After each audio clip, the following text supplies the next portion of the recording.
Salut tout le monde, bienvenue sur Starter pour parler du premier Grand Prix automobile du Qatar, 20e rendez-vous de la saison. C'est sur le circuit de Losail que la F1 nous propose cette course, le 74e circuit à être visité par le championnat depuis 1950, un tracé de 5 km 38 qui accueille depuis 2004 le MotoGP, avec de vrais dégagements et des vibreurs agressifs. Je vais vous faire un aveu, j'ai pas l'habitude de regarder le MotoGP. Mais Losail, c'est un circuit qui me plaît et il a des enchaînements assez intéressants. D'ailleurs, les pilotes se régalent au volant de leur voiture sur ce tracé, en cherchant les limites et en enchaînant les virages presque à fond. Enfin, pas trop non plus parce que de temps en temps ça peut faire mal. Il faut dire qu'ils découvrent tous pour la première fois le circuit de Losail. Enfin, tous, presque. Parce qu'on a deux pilotes qui ont déjà roulé sur ce circuit. Il y a Sergio Pérez en 2009, quand il était à l'époque en GP2 Asia. D'ailleurs, il s'était même imposé dans cette catégorie devant Vitaly Petrov et Nico Hülkenberg. Oui, Nico Hülkenberg a déjà monté sur un podium. Pas en Formule 1 certes, mais il a déjà fait des podiums. Voilà. Et aussi Nikita Mazepin en 2014 dans une série équivalente à la Formule 4. Sinon, pour le reste, c'est la grande découverte.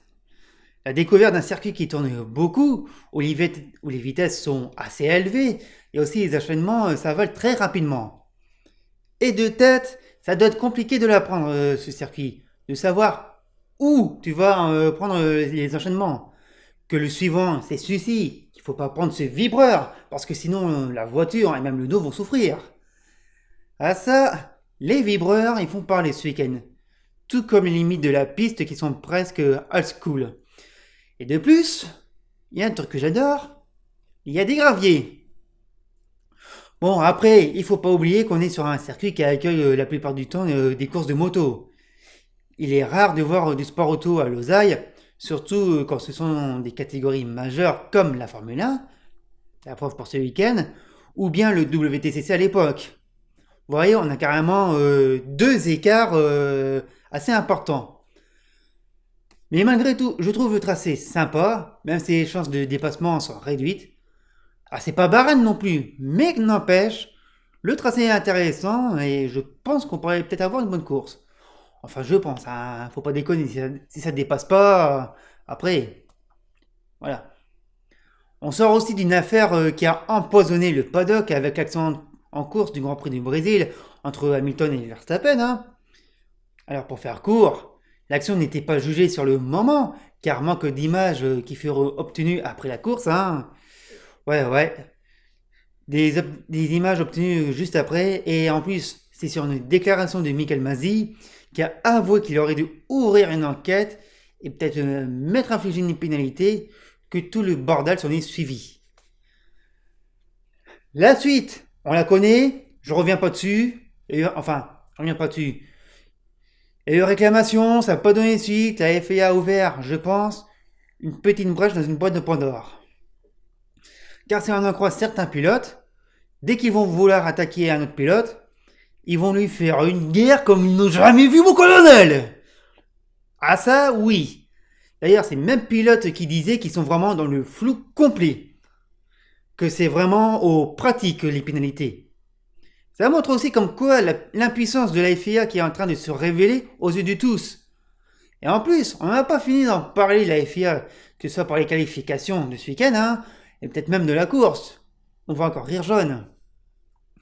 D'ailleurs, encore un sujet à polémique, c'est les ailerons arrière. C'est un sujet qui passionne beaucoup Red Bull, surtout quand il s'agit de l'aileron arrière de la Mercedes. Mais pour détourner l'attention par rapport à leur aileron. Dans le débriefing précédent, j'avais évoqué l'image du plan du DRS de la Red Bull qui vacillait. Et je ne retrouvais pas cette image en question. Eh bien, la réalisation, pour une fois, ne s'est pas privée de nous la montrer, en super ralenti. Alors, sur un replay normal, c'est compliqué de le distinguer, franchement. Mais oui, le système de DRS de la Red Bull montre des faiblesses. Eh ouais, parce que quand même, le plan d'un aileron, ça tombe bien, j'en ai un ici. Oui, je sais, c'est pas un aileron de Formule 1. Ça y ressemble, si je le prends dans le bon sens surtout. C'est un truc que j'ai fait rapidement en 3D pour vous expliquer comment ça marche, hein. La plupart du temps, ce volet qui sert à l'ouverture et fermeture du DRS est à peu près placé, je vous le mets dans ce sens-là, ça sera mieux, est à peu près placé comme ça quand il est en position fermée sur l'aileron arrière. Le flux d'air va arriver, simulé avec mon silo, ici, à ce bord de fuite, et le flux va être coupé en deux. Il va soit monter et suivre à peu près le chemin de l'aileron, par le dessus, et repartir à ce point de fuite-là, ou alors il va passer en dessous, pareil, même principe, le point de fuite, ici derrière, et il repart. Ça, c'est quand l'aileron est fermé. Quand il est ouvert, ça reste le même principe. La différence, c'est qu'il y aura moins de courses ici que par rapport en dessous, et donc la traînée se voit réduite. Le problème avec l'aileron Red Bull, c'est que le plan, il fait ça, il vacille. Je le fais mal, mais ça, franchement, ça explique la situation. Il vacille. Et le problème, c'est quand le flux va arriver, selon les mouvements de l'aileron, hein, le flux, il va pas être correct, il va plutôt faire une sorte de tourbillon. Il va être bousculé à son arrivée, il saura même plus où donner de la tête, entend le dire. Résultat, ça perturbe le flux d'air à cet endroit-là, et ça fait perdre quelques dixièmes sur le temps et aussi quelques kilomètres heure en ligne droite. Et puis surtout, un aileron qui fait ça DRS ouvert, je suis encore étonné que les ailerons ils n'ont pas encore pété. Je suis encore étonné. C'est un risque, ça peut arriver. Mais franchement, quand je vois ça, ça devient compliqué pour Red Bull qui a beau détourner l'intention, mais ils ont un problème aussi chez eux. Alors bien sûr, budget capé, fin de saison compliquée, pas moyen de réparer comme il faut les ailerons, comme il faut, on peut pas les remplacer par une pièce neuve. De toute façon, depuis Austin, on voit bien que Red Bull est en galère avec les ailerons, ils n'arrêtent pas de les réparer autant de fois, ce qui agace aussi Mercedes au passage. Mais voilà, ça démontre qu'il y a encore un sujet brûlant dans le paddock. En plus, ces contrôles ont été renforcés exceptionnellement pendant les qualifications. Il n'y a pas d'autres directives, hein, faut le dire. Et surtout, ça serait bien que Red Bull arrête de chipoter sur des histoires comme cela, pardon, j'y arrivé. Parce que déjà, détourner le problème sur un concurrent direct et pas se concentrer sur son propre problème, c'est qu'on est non seulement très inquiet de sa situation interne, qu'on va essayer de faire profil bas, et qu'honnêtement, vu que ça vient de Red Bull, ça marche pas du tout. Il faut le dire, il faut être clair. On met la technique de côté, on passe tout de suite à la qualification. On y va. Les résultats de la séance ont de quoi surprendre, avec tout d'abord la pole position sortie de nulle part pour Lewis Hamilton. Il devance Max Verstappen devant Valtteri Bottas. Grosse performance de Pierre Gasly, 4ème, tout comme son poursuivant Fernando Alonso. Lando Norris, 6ème temps devant Carlos Sainz et Yuki Tsunoda. Esteban Ocon, 9ème temps devant Sébastien Vettel qui retrouve la Q3. Derrière, on n'a que des surprises avec Sergio Perez, 11ème temps devant Lance Stroll qui est suivi de Charles Leclerc et de Daniel Ricciardo. George Russell, 15ème temps devançant Kimi Raikkonen et Nicolas Latifi. Antonio Giovinazzi devance les deux As de Mick Schumacher et Nikita Mazepin. Grosse pole position de Lewis Hamilton, grosse. Plus bas, hein, non, on va pas cadrer. Franchement, qui est allé chercher un chrono du fond de ses tripes, hein, comme il a dit. À son deuxième run de Q3, quand j'ai vu qu'il avait amélioré de 3 dixièmes son premier secteur, je me suis dit qu'on avait un missile sol-sol en piste. Hein. Ah, vraiment. Un vrai tour stratosphérique de la part du pilote anglais. Il montre encore une fois qu'il faudra compter sur lui pour la fin du championnat et qu'il ne va pas se laisser faire comme ça. Pas question. Bon, il met quand même 4 dixièmes à Verstappen. 4 dixièmes, c'est énorme. Et 6 dixièmes à Bottas. Dans une séance où tout le monde arrivait à se regrouper dans la même seconde, attention. Que ce soit pour les qualifiés de la Q2, ou bien les 7 premiers qui sont passés en Q3. Tous de la même seconde. Pour des pilotes qui découvrent l'oseille, je trouve que c'est très rapide. Et je me disais, et d'autres aussi, que les places pour passer dans les 2 sessions de la qualification allaient être compliquées. C'est vrai, parce que pour le fond de grille, on peut voir qu'on y retrouve des habitués, vous me direz. Par contre, pour le midfield, j'ai comparé jusqu'au Grand Prix des Amériques pour les résultats de la Q2, en mettant le sprint de côté, hein, mais on n'y retrouve ni Pérez, ni Leclerc, et encore moins Ricciardo.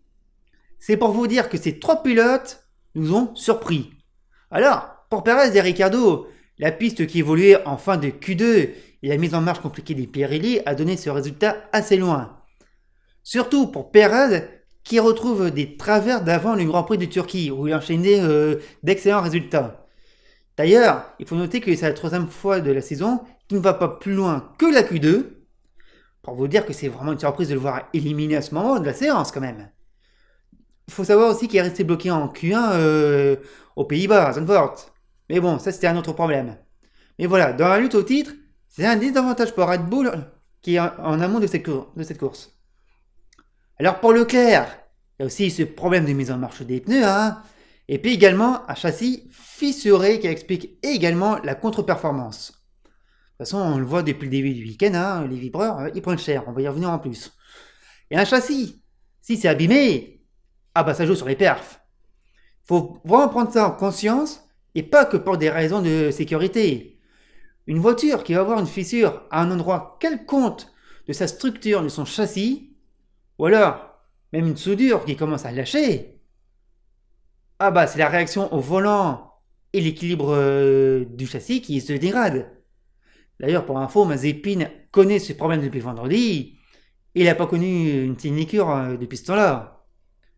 Non, franchement, pour Leclerc, oui, ok, c'est une grosse contre-performance, mais voilà, ça se pique. Il faut se dire que la moindre soudure sur une voiture, ah bah la solidité de la caisse et sa rigidité sont vraiment remis en défaut.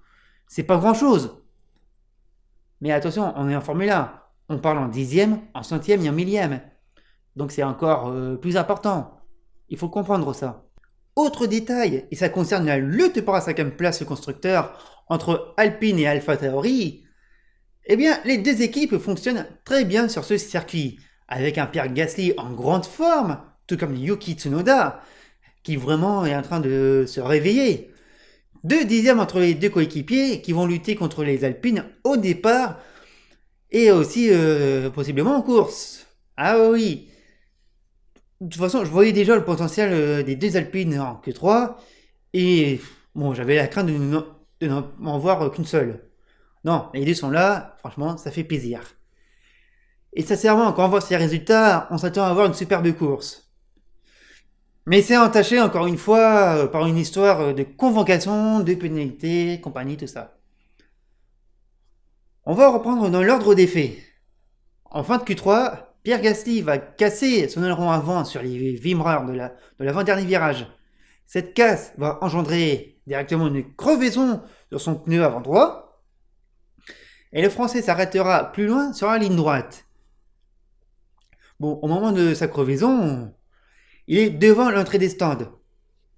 Mais, heureusement, il était impossible pour lui de s'y engager. Bon, à cette vitesse, les dégâts seraient carrément plus importants. Et je pense pas qu'il s'est dit, je crève à l'instant T, allez hop, je rentre. Non, impossible, dangereux, tout ça. De toute façon, il fallait pas y penser. Donc, les commissaires de piste sortent donc le drapeau jaune, puis le double drapeau jaune pour signaler la présence de AlphaTauri à l'arrêt sur la piste. Du côté de la direction de course, salut Michael Masi, c'est flou. Car on bascule du jaune au vert 2-3 fois. Un coup c'est jaune, un coup c'est vert, on ne sait même plus d'où donner de la tête. Mais ce qui va donner foi, surtout à ce moment-là, c'est les drapeaux des commissaires de piste qui s'agitent, et non des panneaux lumineux. D'ailleurs, il n'y a aucun panneau lumineux à cet endroit. Ceux qu'on a pu voir sur plusieurs captures qui ont circulé sur Facebook, Twitter, tout ça, ce sont des panneaux dédiés à la voie des stands et non à la piste. Donc rien à voir. Et sur ce screen d'ailleurs, quel pilote est incriminé? Max Verstappen. Et ouais. Tout comme Valtteri Bottas et Carlos Sainz d'ailleurs, à qui la direction de course reproche de ne pas avoir ralenti à ce moment précis. Et dans les faits, c'est le pilote hollandais qui est vraiment plus dans la sauce que les autres, hein. Vu que les trois pilotes sont convoqués, Verstappen a amélioré son chrono, alors que Bottas et Sainz, ce n'était pas le cas. De plus, Verstappen n'aurait pas respecté un double drapeau jaune, alors que Bottas et Sainz, eux, on parle d'un simple drapeau jaune. Alors, ne pas respecter un simple drapeau jaune, c'est 3 places de pénalité sur la grille. Par contre, un double drapeau jaune, c'est plus compliqué. C'est plus compliqué à mettre en œuvre. Dans l'instant T, si un chrono devait être amélioré dans ces conditions, il aurait dû être purement annulé. Sauf qu'il y a une enquête après séance, et là, ça pourrait être plus sévère comme sanction.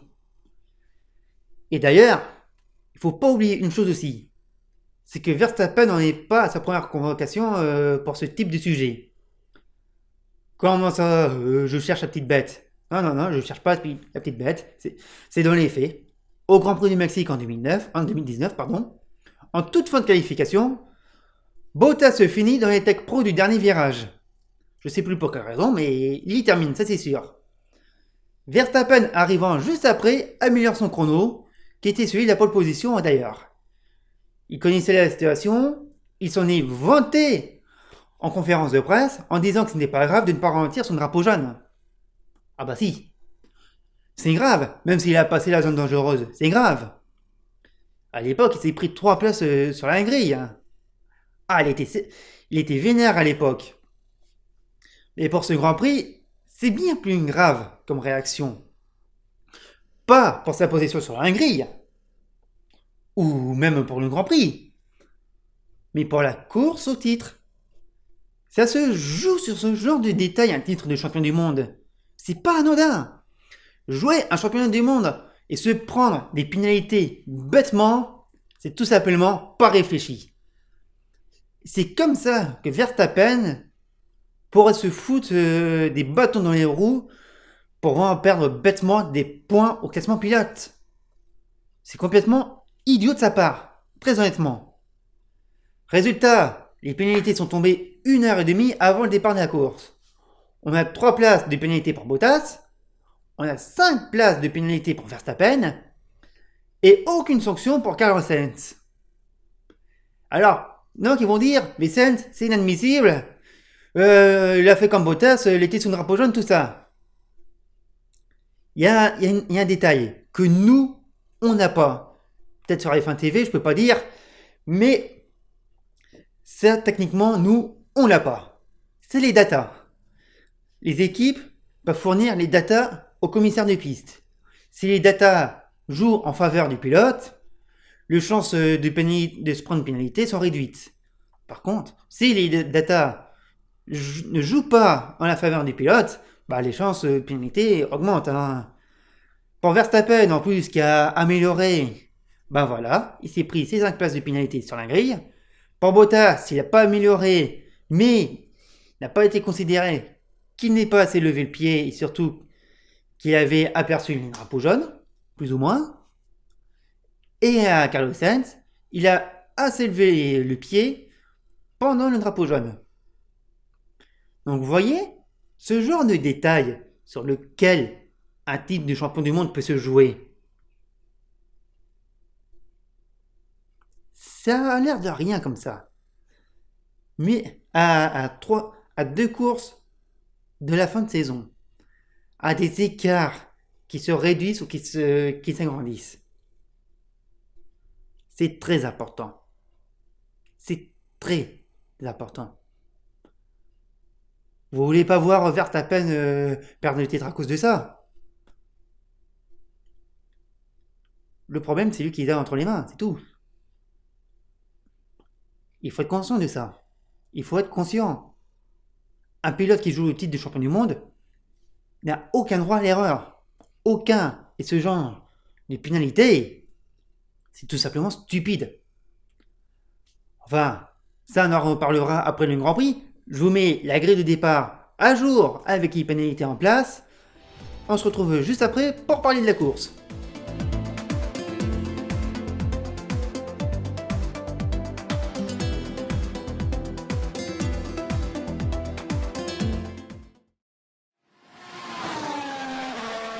Pirelli avait... Quoi? Bah si, j'avais ça pendant les qualifications. Bon, d'accord, je le retire. Ok, vous insistez, je le retire, il n'y a pas de souci, c'est pas un problème. Mais par contre, je vous préviens, je garde mon t-shirt Nintendo, hein, faut pas déconner, parce que Super Nintendo c'est la base. J'en étais où du coup? Pirelli, merci. Pirelli a amené sa gamme de pneumatiques durs dans cette course. Elle connaît pas le circuit, c'est bien normal, elle ne prend aucun risque. Et en plus, elle a mis en garde les équipes de ne pas tenter un seul arrêt. Vous pouvez tenter, mais ça vaut risque et péril. Eh ben Mercedes, oui, ils ont tenté de le faire avec Bottas qui a loupé son départ, histoire de changer malheureusement, et qui a réussi à remonter dans le classement quand même, faut pas déconner, il était troisième à un moment. Eh mais non, il a connu une crevaison qui a ruiné toutes ses chances de podium. C'est une grosse erreur des Mercedes pour le coup. Je comprends pas comment ils n'ont pas pris en compte les recommandations de Pirelli. Pour le coup, c'est une erreur bête. Ils ont joué à un jeu ridicule et ils ont perdu. Ils ont perdu bêtement. Voilà. Parce que malgré tout, Bottas pouvait vraiment finir sur ce podium. Et finalement, il a abandonné. Ça fout mal pour Mercedes, franchement. Un peu comme pour la pénalité de Verstappen, hein. C'est des détails sur lesquels Mercedes ne peut pas jouer non plus. Faut pas déconner, un championnat, un constructeur en plus, qui est aussi limite, ça se joue avec deux voitures et pas une seule. Mais bon, cette course nous a quand même montré que ça pouvait se dépasser, même si tout se déroulait. Ah merde, on va la refaire. Dommage. Enfin, cette course nous a quand même montré que ça pouvait se dépasser, même si tout se déroulait au premier virage, qui était en plus légèrement banking. Bon, déjà, on a le départ où Gasly et Alonso étaient attendus, hein, merci les pénalités. Et ben, c'est l'Espagnol qui non seulement a réussi à tirer son épingle du jeu, et aussi à tasser Verstappen. Oh, tiens, salut, qu'est-ce que tu fais là, toi? Alors, attends, tu permets, je passe Gasly et je reviens avec toi. C'était pas dans son plan, mais le Hollandais a dû se demander ce que faisait l'Alpine. Ah, tu m'étonnes. D'ailleurs, Verstappen a réussi son départ, lui au moins, sans forcer, et s'est retrouvé quatrième après le départ, puis troisième. Bon, on va dire que Gasly est un petit peu aidé, hein, c'est... Enfin, involontairement bien sûr. Il ne restait plus qu'à passer à Alonso et se caler deuxième, et de rester à cette place. Pas de gros efforts dans cette course, peut-être aller chercher le meilleur tour, et faire l'épicier et assurer les points. Vu sa pénalité, hein, il ne pouvait pas espérer, il pourrait pas espérer plus que ça. Et on le voyait en course, les écarts étaient quand même assez conséquents. Mais Verstappen et Hamilton étaient sur une autre planète. Pourriez revenir s'il vous plaît, c'est sur Terre que ça se passe au Grand Prix. Merci. Et le reste du peloton, me direz-vous, qui était bien décroché lui. Ah bah il s'est occupé comme c'est pu, hein. Déjà avec des attaques plus ou moins propres pour premier virage, vu que c'est là où ça double facilement, et qui aurait pu se finir avec un double abandon, tellement que certaines actions étaient assez limites de la part de certains. Mais bon, dans le détail, cela n'empêche pas de voir une nouvelle victoire de Lewis Hamilton, premier vainqueur du Grand Prix du Qatar, et son deuxième en carrière devant Max Verstappen, et la troisième place d'Alonso. La suite de classement avec Sergio Perez revenu quatrième devant Esteban Ocon et Lance Stroll. Tiens, qu'est-ce qu'il fait là lui? Et Ferrari de Carlos Sainz et Charles Leclerc sont devant Lando Norris et Sébastien Vettel. Le meilleur tour en course en revient à Max Verstappen. Pas la grande course, mais sympathique à regarder quand même. On a juste serré les miches par certaines chez Alonso, hein. Tu m'étonnes. Après les crevaisons qui sont enchaînées chez Williams, hein, on était pas loin du cas Bottas. Mais de toute façon, je vais y revenir après sur son cas. Mais heureusement quand même qu'il y a eu une petite virtual safety car pour calmer les esprits. Ah, pour une fois que ça a servi. Et surtout, bah ouais, les commissaires de piste ne sont pas habitués à évacuer des voitures comme les Formule 1. Par contre, c'est pas commun de voir des graviers devant une évacuation pour les commissaires. Bon, comme je vous l'ai déjà dit, le Qatar a quand même plus de la moto que du sport auto. Mais bon, ça a pris son temps, c'est normal. De toute façon, je vais rien dire sur les commissaires de piste, hein, je respecte amplement leur travail, parce que sans eux, il n'y a pas de sport mécanique. Et ça, Christian Horner devrait l'apprendre, hein. L'avertissement qui s'est pris, celui-là aussi, ça lui apprendra de les traiter de voyous.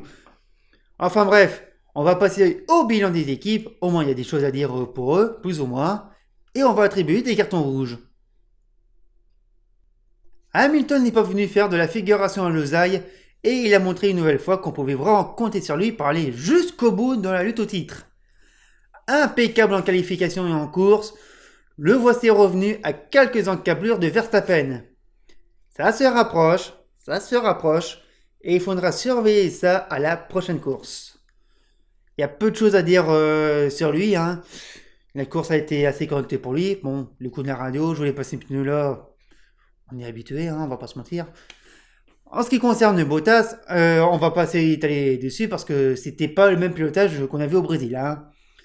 Pour commencer, déjà, il rate son départ, bien collé sur sa place. Il se prend une cartouche de la part de Wolff, et en plus, il abandonne pour ne pas assister sur la mécanique. Mais attention, il ne faut pas le blâmer entièrement non plus, le Finlandais. Car s'il a abandonné, c'est dû à sa crevaison, j'y arrivé, qui a engendré des dégâts sur sa voiture. Une crevaison causée par son équipe. Comment ça, c'est n'importe quoi? Ben non, c'est bien réaliste pour le coup. Au moment de sa crevaison, c'est-à-dire le 33e tour de course, il est encore sur ses pneus du départ, plus la veille la Q2. Donc en gros, les pneus ont fait 35-36 tours. Mercedes ont trop demandé à la gomme de Bottas, tout simplement. Ils n'ont pas écouté les consignes de Pirelli pour une fois. Et pourtant, quand Pirelli disait qu'il fallait pas tenter un arrêt, vous me direz, il y en a d'autres aussi qui ont fait des relais à un seul arrêt. Oui, c'est vrai, pour le coup, c'est ça. Mais je vous invite à aller sur le compte Twitter du Pirelli pour aller voir les arrêts au stand des pilotes et vous comprendrez mieux. Mais bon, dans l'ensemble, voilà. Ce qu'a fait Mercedes pour Bottas, c'était inutile. Point. Il a sauvé les meubles ce week-end de Max Verstappen, lui qui aurait pu jouer un grand rôle dans cette course. Bah c'était sans compter sur sa pénalité sur la grille, hein. Mais franchement, une grosse erreur comme j'ai évoqué dans la qualification. C'est pas normal de faire ça, voilà. Bon, il finit deuxième, tant mieux pour lui, mais malgré tout, il pouvait faire mieux. Mais ouais, je pense qu'il pouvait passer un gap, franchement, il pouvait. Du côté de Perez, alors une stratégie pourrite, autant le dire, hein. Lui qui pouvait vraiment finir sur le podium. La stratégie encore saccagée par Red Bull. Lui qui s'est emmené ses pneus jusqu'au bout, qui partait 11e avec des pneus neufs en plus. Non, elle a été calée sur la stratégie des leaders. De plus, il perd du temps dans le peloton. Encore une fois, c'était ridicule de la part de Red Bull. Ah mais franchement, oui, c'était ridicule. Ils savent qu'ils ont Perez qui peut emmener ses pneus jusqu'au bout. Lui, en moins, il sait faire les stratégies à un seul arrêt. Il sait le faire, c'est un avantage considérable. Finalement, ils ont un peu rien à faire.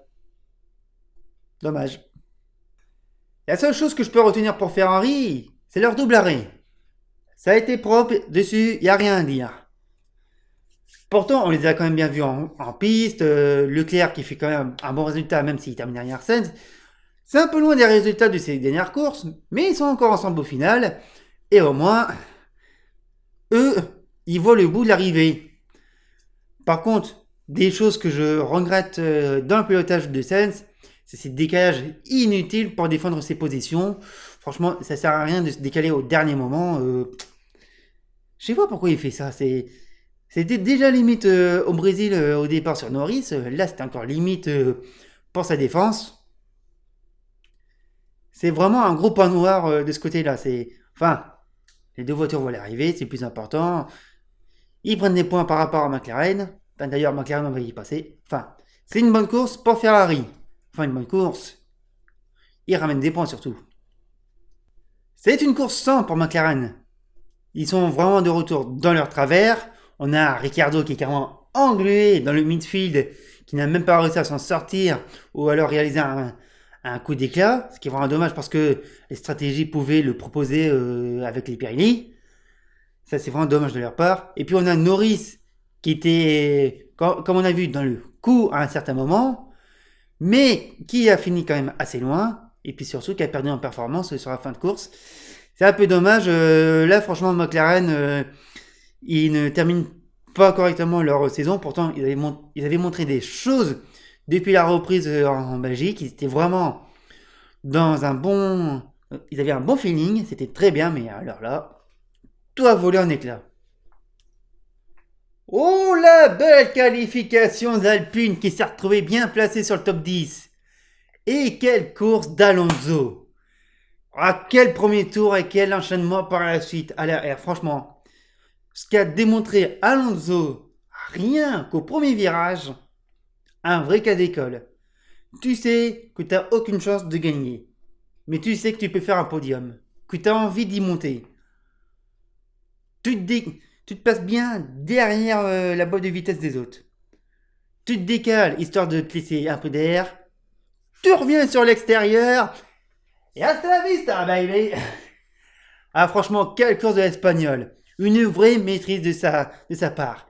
40 ans, encore la fougue d'un rookie de 20 ans. Franchement, l'Espagnol, il nous a régalé. Pour parler d'Esteban Ocon, parce que lui, quand même, aussi, il a réussi à faire un bon coup. 5ème dans la course. Même s'il a essayé de tenter de ralentir Perez du mieux qu'il a pu, il a encore réussi quelque chose d'incroyable. Franchement, Alpine vient de faire un grand coup au classement constructeur.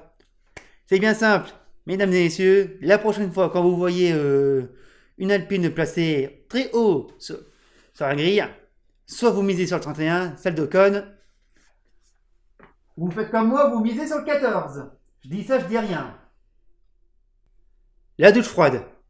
Ah, mais clairement, c'est vraiment la douche froide là. C'est pourtant AlphaTauri avait bien commencé son week-end, avec en plus un Pierre Gasly qui a vu par 2 fois le deuxième temps des essais libres. Expliquez-moi ce qui s'est passé. Il n'y a personne qui peut expliquer comment Gasly et Tsunoda ont pu chuter comme ça dans la course. C'est incompréhensible. Aucun rythme. Aucun rythme en course.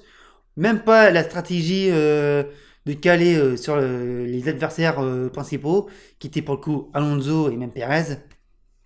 Rien du tout. C'est bien simple, ça fait un 25-0. Là, ce qu'a fait AlphaTauri, c'est surprenant. J'ai pas souvenir d'avoir vu ça cette saison. Ça fait mal. Là, franchement, Gasly, on peut dire qu'il a été bien secoué du résultat. Une course passée inaperçue par Aston Martin, et pourtant, il a fini 6ème Stroll.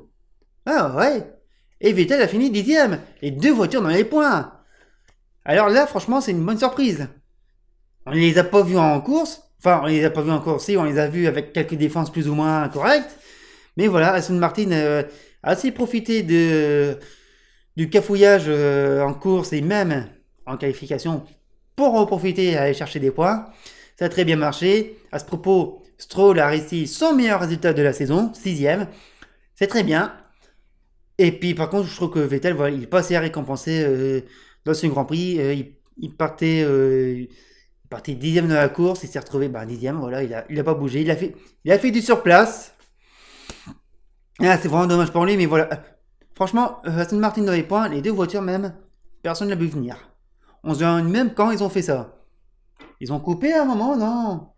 Non, même pas. On sait pas.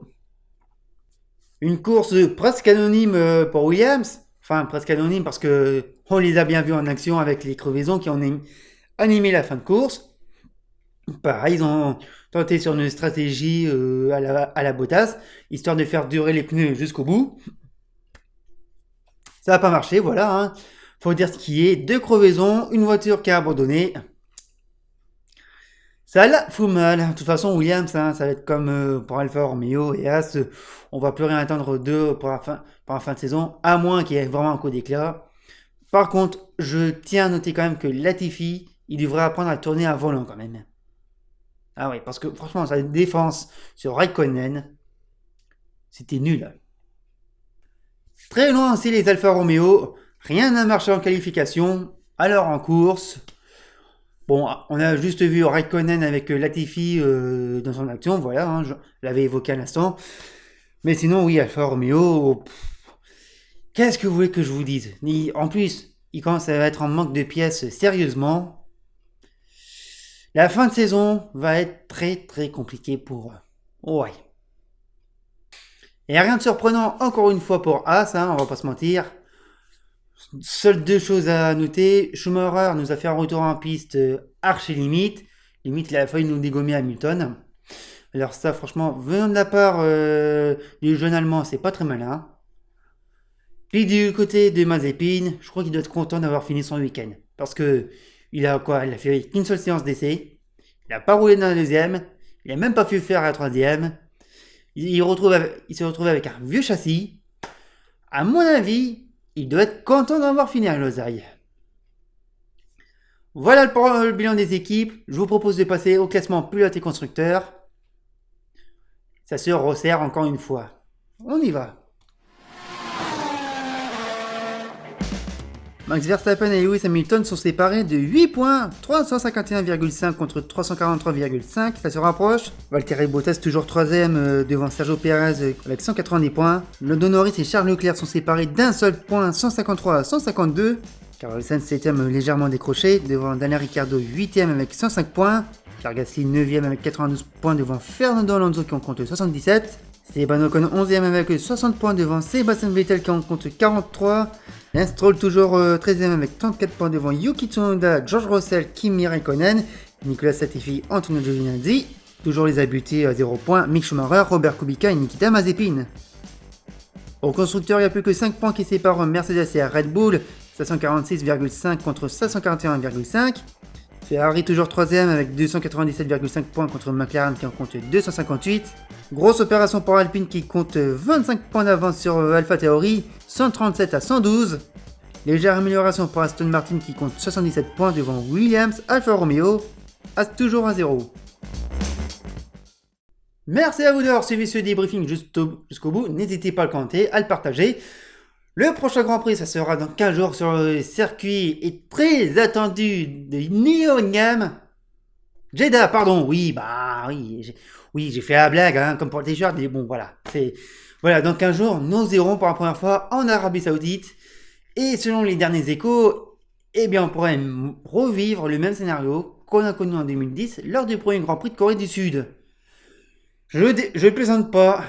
C'est vrai qu'à l'époque, on avait un circuit qui s'est fini d'être construit pendant le week-end du Grand Prix. Voilà, je peux vous dire que ça a été folklorique, ce Grand Prix de Corée du Sud.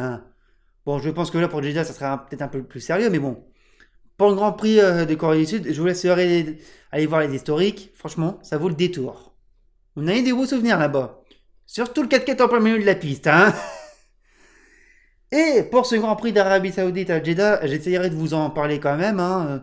Je sais pas encore comment, je sais pas si je ferai un débriefing comme ça qui sortira un peu plus tard dans la semaine ou un direct sur YouTube, je sais pas encore. Je vous en dirai plus sur le moment venu. Voilà. Sinon, n'oubliez pas, Starter, ça à retrouver sur YouTube. N'hésitez pas à vous abonner à la chaîne, la petite cloche en plus. On a le compte Twitter également pour venir suivre les actualités. On a TikTok, on va essayer de faire du contenu, on va essayer, je promets rien. Mais voilà, merci à vous, bravo Alpine, et à bientôt!